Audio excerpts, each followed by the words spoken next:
The initial information was that a 40-year-old female who had been shot was saying to one of the officers that her mother had gone crazy. Officers arriving on the scene from the north on Southwest Cambridge Street also learned that others could be shot as well.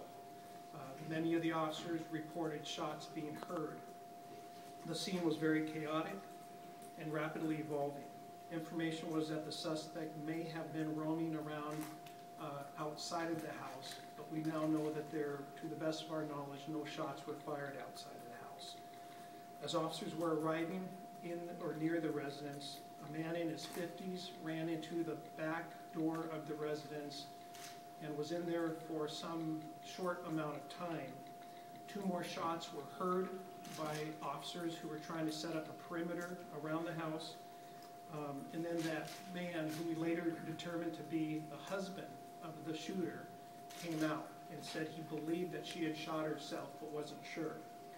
SWAT officers who were on duty but were not on any specific call responded and created a contact team, made entry into the house, and found 4 persons, a 14-year-old girl, a 17-year-old girl, a 43-year-old man, and the suspect who had a self-inflicted gunshot wound. Seattle Fire Department medics responded into the house, made efforts, but were unable to revive any of the gunshot victims. The female gunshot victim who had been successful in getting out of the house, who was wounded, was immediately transferred by the Seattle Fire Department to Harborview Medical Center.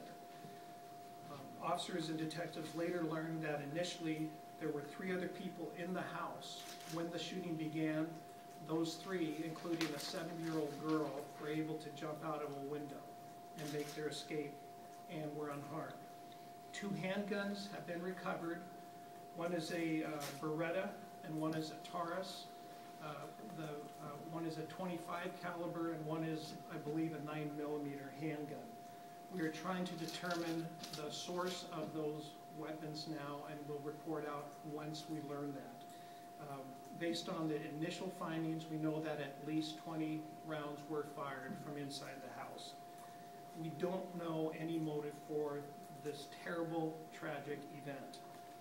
There's no history of police response to the location other than there was a parking ticket that was written on a car in that same 100 block the previous day, but there's no known connection there at all.